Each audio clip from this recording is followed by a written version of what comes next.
Hello everyone, and welcome to Pool Alex, Alex Williams, episode 4, the second episode of his chat with Cassandra. At the end of the previous episode, he'd just called Cassandra for the first time, and had spent a lot of time trying to blame her for the fact that he had mistyped idea as ideal and didn't know what an ideal was. It was, of course, all Cassandra's fault. After the call had finished, he said, "Thanks a lot, babe. Okay, it was nice to get to talk to you at last. You too. You have a beautiful voice. And if the person that you're talking to online says that after the first time you've done a voice call, then you know you're talking to a scammer. It's one of the things they're told to say. I've just looked up the website of a school I know quite well. I have friends who sent their children to it." And she sent him a link to a local prep school, not a dodgy tracking link, just a real link. "I'll look it up," he said. "I'd just like to add that, for me, a person's work and their career are the most interesting things about them. I'm not interested in someone who wants to tell me their favourite colour or their favourite food. What you do, how and why, tells me so much more about you than daily trivia. If your son and his nanny want to come, I'll ask the housekeeper to clean out the nursery for them. I might need to ask the estate manager to give it a coat of paint as well." "Okay, babe, I understand," said our man. "Have you had a chance to look at that school's website?" she said a bit later. "I'll call them in the morning." "No, I haven't, but I will," he said. Cassandra tried typing a smiley face, but got it wrong. "That was meant to be a smiley face," she said. "Thought so," he said. "How was your day?" "I was talking to you for most of it. How was your day?" "I've been talking to friends or relatives on the phone for most of the evening." "Good morning, sweetie. Was so tired, so I slept off. How are you feeling today?" "I'm fine, thanks. What time is it in your location?" 7:19 a.m, he said. "Interesting. Where are you?" asked Cassandra. "Belgrano 2 Base, Antarctica," he said. "You already know that. Anyways, I'm off to work now." "Okay, have a good day." "You can be very rude sometimes, can't you? I don't like it, and that's why I have to meet you. I don't recall you telling me which base you're on. Please show me where and when you told me that.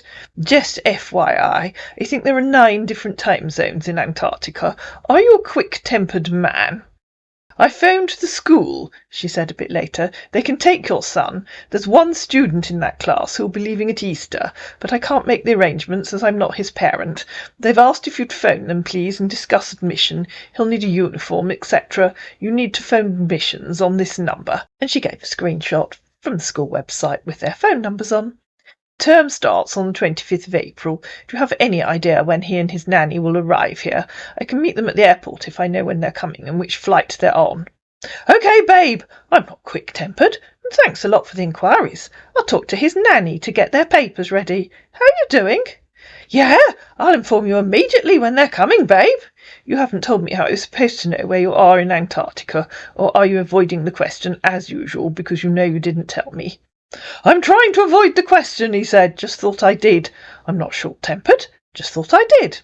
"More excuses. I think what you're trying to say is I'm sorry, I don't think I ever told you where I am, because I was telling you everything was top secret and refusing to tell you where I am." "Why are you on that base? I thought you were from the USA." "Because the Belgrano base belongs to Argentina." "Oh my God! I'm not trying to make excuses, babe. And yeah, I'm from the States. And Belgrano 2 Base is like a state here, my love. I'm sorry, maybe I don't use my words right, and you find it offensive, but I promise to work on that. Let's not argue, please," said our highly educated rocket scientist. "Like the 53rd state?" asked Cassandra. "Yeah," he said. "Did you get a chance to phone the school?" "Not yet, dear. We'll do that tomorrow," he said. "I've never asked you where in Houston you live. I think it's a huge city. Which part do you live in? And if you've been paying attention to previous videos on this channel, you'll know the answer to that. I guess it's very different from here. We have 800 acres and lots of animals. You'll have to get used to a very different way of living." And our man's reply to which part of Houston obviously was, "Houston, Texas, dear. I know how to adjust."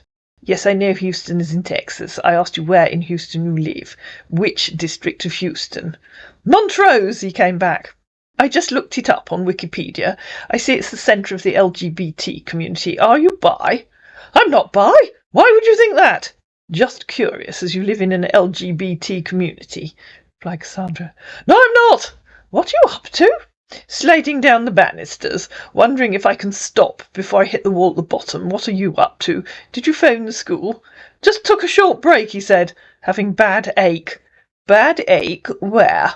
My back hurts real bad, said our man, who presumably did have backache, because you'll notice when they're talking about something that's actually happening to them, they just talk very differently. Oh dear, try putting an ice pack on it, said Cassandra. There's probably lots outside. I took painkillers already, he said. Just want to lay down for a bit. Oh, aren't you working? No, I won't be texting if I am, dear. I don't know. You could be on your lunch break. Yeah, I am, dear. So you are working today? Yes, I am. Do you have some gym equipment on site? You could do some exercises. I do on the weekends, he said. Probably should go and do some gentle exercise while you're on your lunch break. I prefer talking to you, he said. I'd prefer you to phone the school, although it's probably too late now. I expect their office is closed. Yeah, I'll do that. I'm working on their paperwork.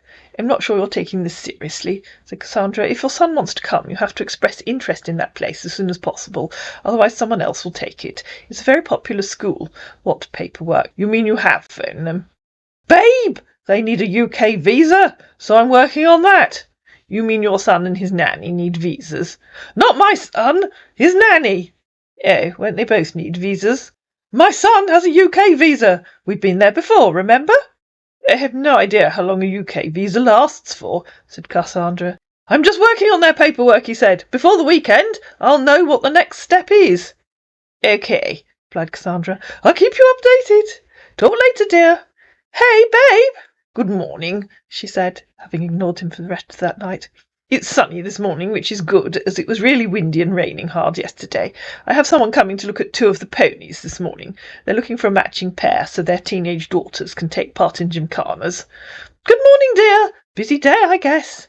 They've just left, she said a bit later. Are you home now, he asked. I never left home. They're going to take the ponies for a 3-month trial. Oh, okay. Thought you did, said our man. No, they came here. Sorry, didn't I say that? Well, are you going to be home all through the rest of the day? Probably not. No, I need to go into town and do some shopping. Aren't you working today? Groceries? He asked. Yes, and some feed supplies. Plus I have to update the ponies' passports. I am, but my job today is to inspect. Oh, what are you inspecting? Are the ponies going out of the country, he said. No, replied Cassandra. All horses and ponies have to have a passport. It isn't for travel. It's just a form of documentation they need to have. Oh, I'm inspecting the Rolls-Royce aero engine that the understudies did. Oh, okay, I get it now. Only one engine, replied Cassandra. And ladies and gentlemen, fair warning, if you're eating or drinking, I think maybe you should swallow now. And as this little bit of the conversation was going on, I was actually with some friends, one of whom used to work for British Aerospace. Only one engine, replied Cassandra. For now, yeah, they ain't done, they just started. That's why I'm free. What would you use just one engine for? Asked Cassandra. It's a missile engine, he said. I'll try to send a picture, though it's not allowed. That would be really interesting. My friend Matilda is here. She used to work for Rolls-Royce. But you know, this is not to be talked about, he said. I'm just sharing, 'cause I trust you. It's okay, replied Cassandra. She signed to the Official Secrets Act. Do send the photo. Chapman, the housekeeper, is just about to serve lunch. I hope you're sitting comfortably, ladies and gentlemen. And so, he sent this photo of the missile engine. And if you look carefully, you can see it's attached to a very elderly plane with fixed wheels. Okay, go and have lunch. I'll get to work, he said. After my friends and I had picked ourselves up off the floor, stopped laughing, and had lunch, I did a reverse image search. And this is what you'll find on Wikipedia. It's a 1946 Rolls-Royce Merlin airplane engine fixed to an Avro York airplane. Cassandra, of course, couldn't resist replying. Why did you send me a photo of a preserved Second World War engine? She asked. It's the copy of what they're working on, he said, not having any idea what she was talking about. What do you mean by the copy? Why do you have a preserved 100-year-old engine in Antarctica? It's classified, said our man. ROFL, keep trying, pal, replied Cassandra, and then thought she'd change the subject. because I was trying to get the end of this bait by then, and I just wanted him to ask for money. Did you phone the school yet? Because if you don't do that soon, they'll give the place to another child. I'll phone the school during my lunch break, he said. OK. In 2 hours, he said. OK. Any update on the nanny's visa? Nothing yet. Why are you smiling? He said, because she'd put a smiley face after OK. You said you'd phone the school, remember? I didn't want to phone them, with the nanny uncertainty. Oh, you mean the nanny has sorted out her visa now? That's good news. I'll try calling the nanny first, before the school. Well, if you don't ring the school soon, they'll give the place to someone else. It's a very popular school, and they rarely have places mid-year. I asked them to reserve the place for a couple of days to give you time to talk to them. Thanks, dear. I'll surely get back to you today about everything, he said. What time will it be, over there, in the next 2 hours? It will be 4:30, replied Cassandra. Can I reach them that time, he asked. I'm not sure what time the school office closes. Let me see if it says on their website. It doesn't say. Might be safest just to give them a quick ring now instead of chatting to me. OK, talk later then. I just got home from town, said Cassandra 4 hours later.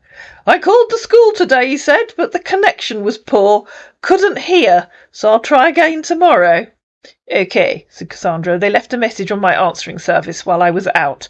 The place will be held until midday tomorrow, UK time. If you haven't phoned by then, they have someone else who's interested.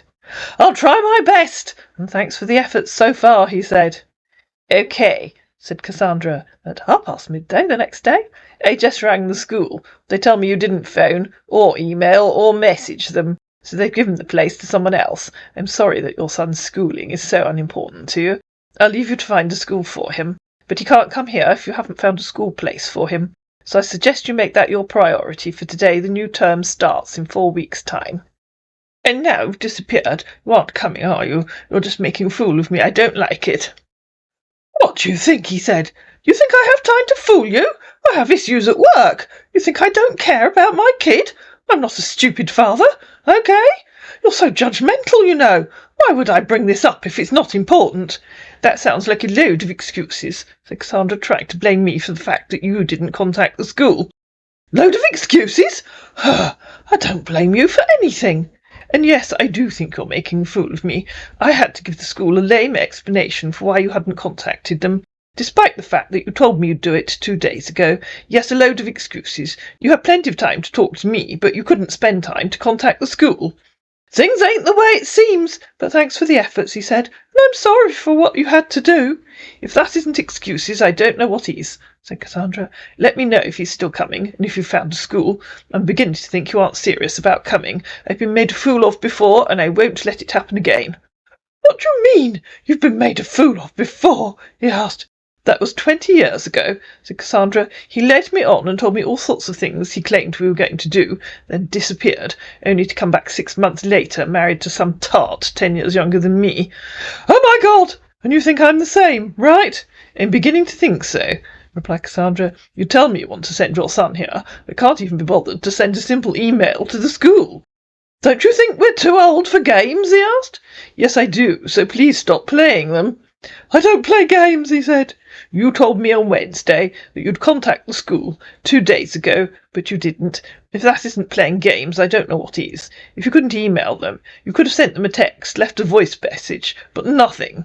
Told you I did, but I had poor network services, and I couldn't hear a thing, he said. We're using company's Wi-Fi, and we're allowed to call family from here, unless I have to walk miles to the high tower, and it's pretty cold outside. Oh, bollocks, said Cassandra. That's the biggest load of bullshit excuses I've heard in years. You can message me on here, so you could email or message the school. You've just proved beyond doubt that you are playing stupid games, and I don't like it. I think to email the school, honestly, he said. I just copied the number you sent. Please make up your mind. Are you serious about coming or not? That's the worst, most pathetic excuse I've heard in my entire life. If I'm not serious, I wouldn't bring it up, he said. I don't see my profit in playing games here. Your own son's schooling and future. You didn't think to email them. No, there's no profit in playing games, so please stop now, or go away. I need to know if you're serious. And if you are, then you need to sort out a school for your son before he comes here. I do not wish to discuss this further. I'm not playing games, dearie, said I. Up bad, but I'll fix it. I have 4 weeks, don't I? term starts in 4 weeks, you brain-dead dickhead, replied Cassandra. I would assume that even the worst father in the world might just possibly think that his son would need to get to know his new home and surroundings before starting a new school. Or are you planning for him to arrive in a strange country, living with strange people the day before he starts at a school where he knows no one? I'm beginning to think you're making this whole thing up, because I cannot even begin to comprehend how you can treat your own son this way. What do you think is the reason I'm sending him to you? He asked. Do I have to say it again? Replied Cassandra. Are you seriously thinking of sending him to a strange country, living with people he doesn't know, in a place he doesn't know? I'm asking you, he said. I have absolutely no idea why you're sending him to me, replied Cassandra. In fact, why are you sending him to me? Okay, you don't know, he said. I'll tell you. Please do, replied Cassandra, and it had better be good, and not another load of bullshit excuses, because I will not be responsible for sending an 8-year-old child to a school he doesn't know, with people he doesn't know, unless he has properly settled into his new surroundings. So you'd better A, find him a school ASAP, and B, get him here ASAP. Is that clear enough for you? I haven't had a real family in a long time, he said, and I like you a lot, and I think you're smart and very honest, and I just wanted you guys to meet and get to know each other, bound very well before I'm done here, and I don't want him lacking the mother figure in his life again. He's a good kid, and I care about his future. I work because of him, and I don't want to joke with his education. Oh, you don't want to joke with his education, but you can't be bothered to contact the school. How does that work? And you haven't considered his welfare at all, or how long it will take to get to know me, his new home, his new surroundings, preferably before he starts his new school. I'm beginning to think that you don't think at all. That's my mistake, and I'll make sure to fix it. You're right, he said. I'll try to send him ASAP after I make preparations for his school. I've had enough of you for tonight, replied Cassandra. Sort it out, man, and tell me when you've made arrangements. And he cannot come here until you've sorted out a school. Okay, I will. You're way too strict, too, he said. Yes, I know. I'll sort it out. No, you're way too apathetic and pathetic as a father, replied Cassandra. Your own child's welfare should be your top priority, but it tells me a lot about what kind of man you are. You'd be a good parent than me. Okay, he said. Excuse me, replied Cassandra. He's your son, your flesh and blood.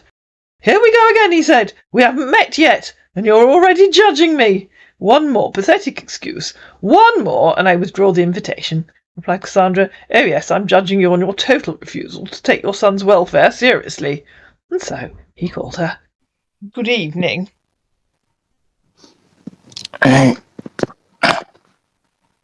Okay, so what is your excuse for not contacting the school? You told me you were going to do it on Wednesday. I'm beginning to think you don't take your own son's welfare terribly seriously. Oh, come on, babe. You know I love that child, right? He's my flesh and blood, like you said, all right?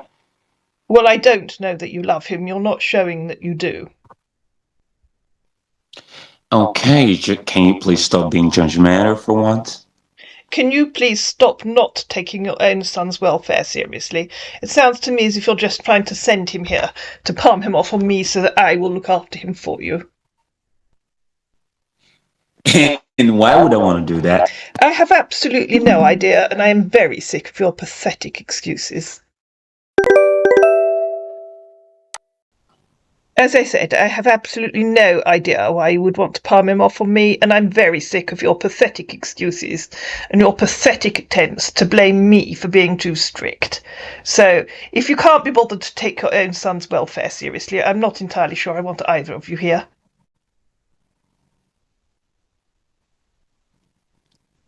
Oh, it's like that now?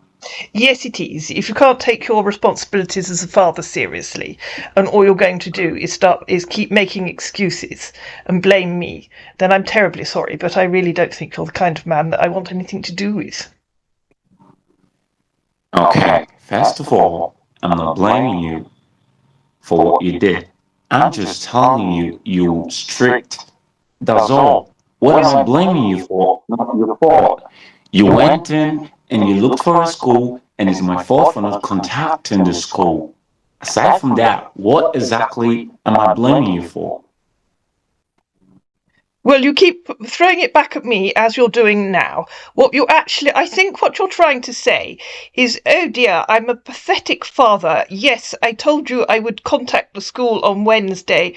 Oh dear, I didn't take my own son's future seriously. I thought I would just send him to you and he would magically settle down in your house without knowing anything about you, anything about where he's going to live, anything about the country I'm sending him to.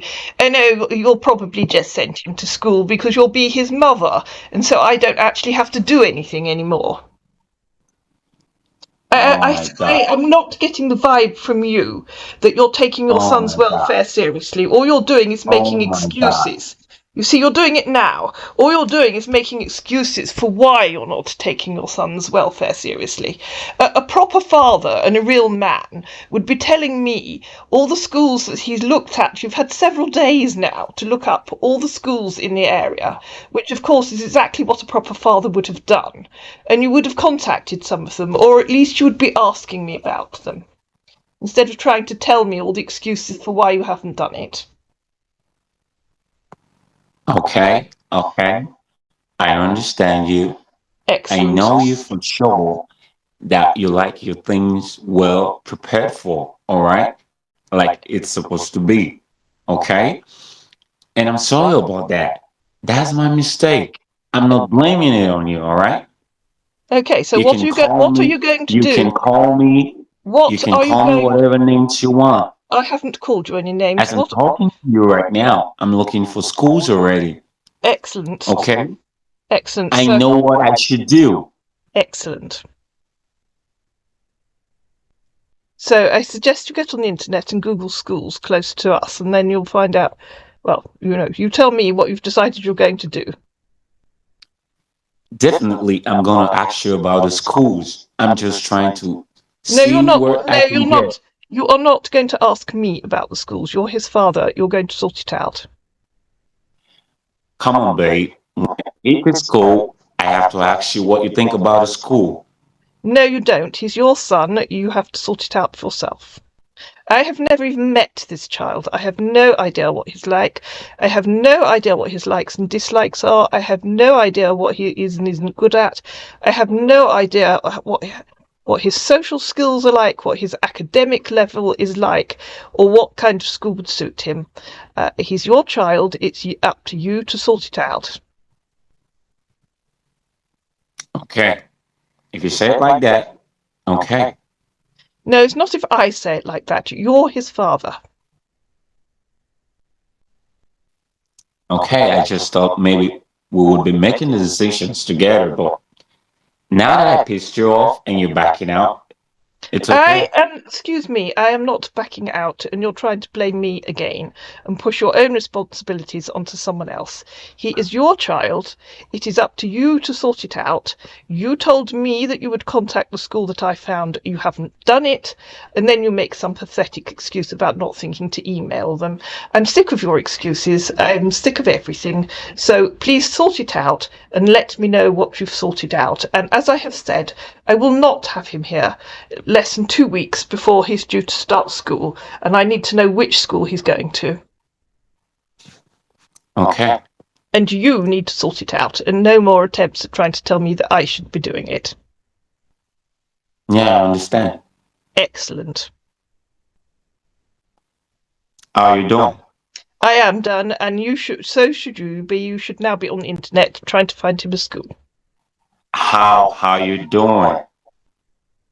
I beg your pardon? Babe, how are you? It was a lot better until you started coming up with pathetic excuses for why you all this Can you ridiculousness. please drop that now? Yes, I can, and I think you should too. Okay. How was your And day? I don't think it's funny, and I'm not interested in you asking me pathetic excuses like some idiot working his way down a list. You'll be asking me what my favourite colour is and whether I've eaten next. Oh my God. Oh my Exactly. Let's God. have a proper adult conversation. I really, if you, the more I talk to you, the more you talk like a child. I'm just asking you, how was your day? Yeah, Did you have a good day? That's all I'm asking you. What does thou? What kind of day do you think I had when I was worrying this morning about whether or not you might have managed to contact the school before 12 o'clock, when I told you very clearly yesterday that that was their deadline? What kind of day do you think I had? Okay. I guess I messed up your day as well. I'm Exactly. sorry about I that. have this man halfway around the world who claims he wants to come and be with me, and yet I had to wait till the school phoned me at 12:30 to tell me that you hadn't contacted them. You couldn't even be bothered to tell me that yourself. What kind of day do you think that means that I had?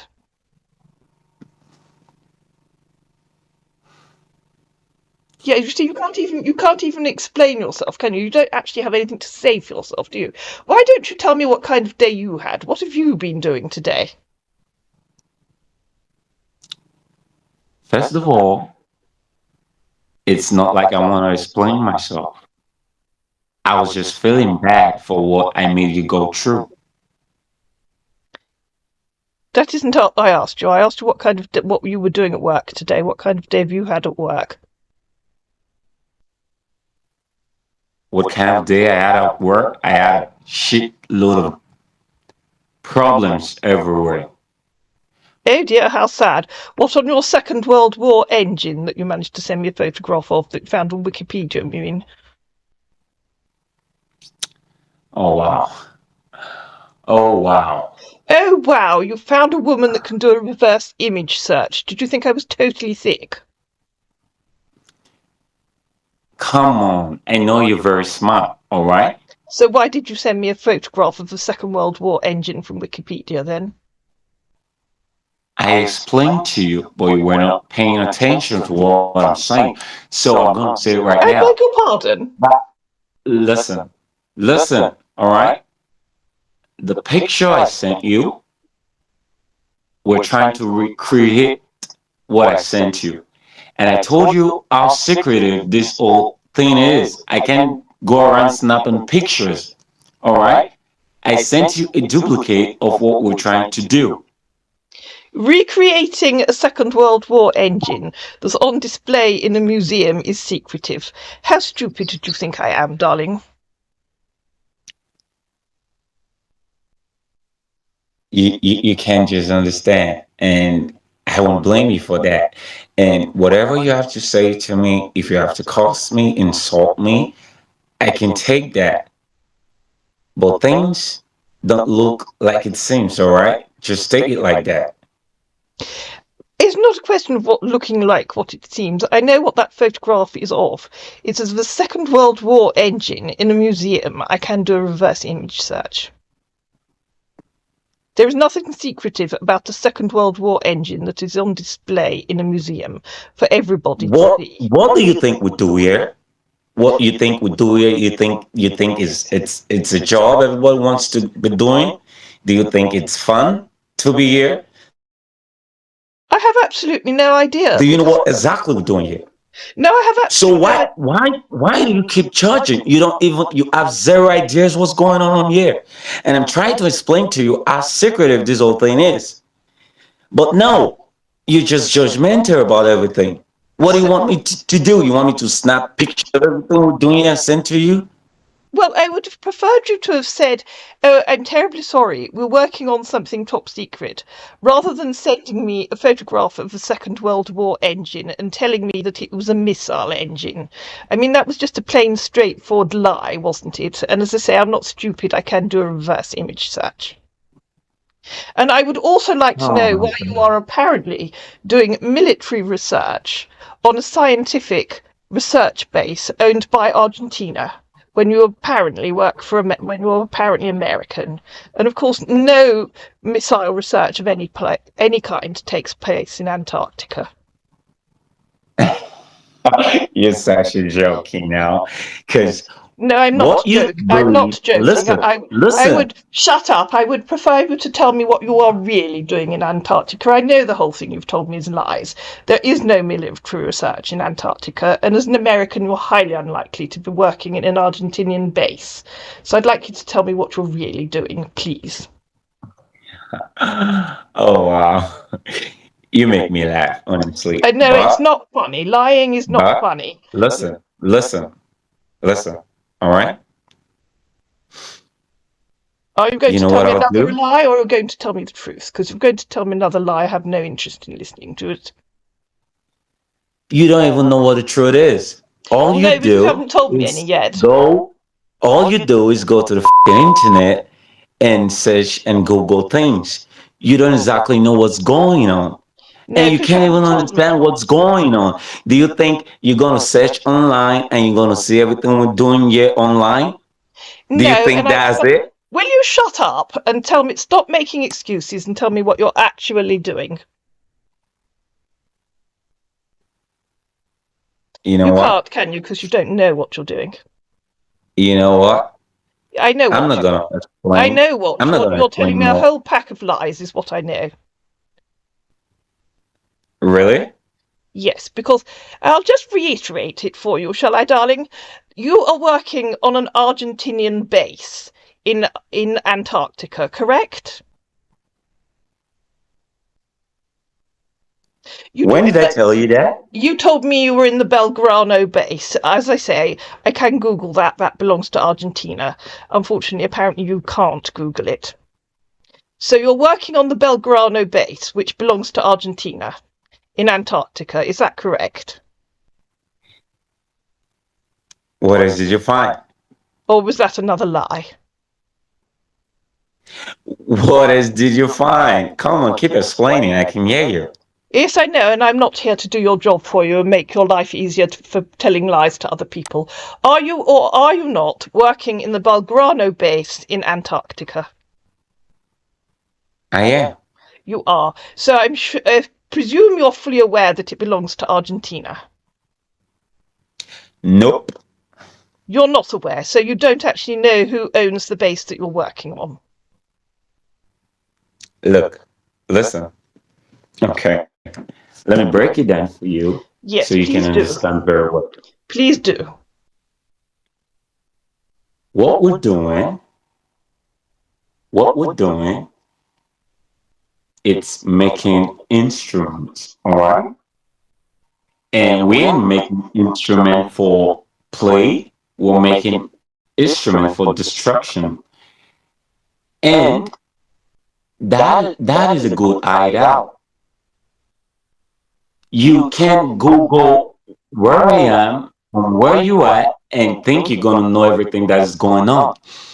And I just think that explaining to you will make things worse because you keep on having doubts. And when there's doubts, a tiny doubt, there's nothing that you're gonna believe. And I know that from now. And if you're not gonna believe what I'm saying, then I don't know what I'm gonna do, honestly, because I don't know what to say to you. Well, I told you from the you could stop get-go. lying to me, couldn't you? Because we agree that you're in Antarctica, don't we? Yes, you're in Antarctica. Let's make it really simple. Are you in Antarctica? Mm-hmm. I'll take that as yes. Are you on the Belgrano base? Yeah, I am. Yes. And I presume you're aware that that belongs to Argentina. You do know where Argentina is, I presume. Of course I do. Does our man know where Argentina is? This and other important questions will all be answered in the final episode, episode 5. I hope you enjoyed this episode. If you did, please like it, please share it, please comment down below, please subscribe to my channel, and I'll see you again in episode 5, Pool Alex, the final episode.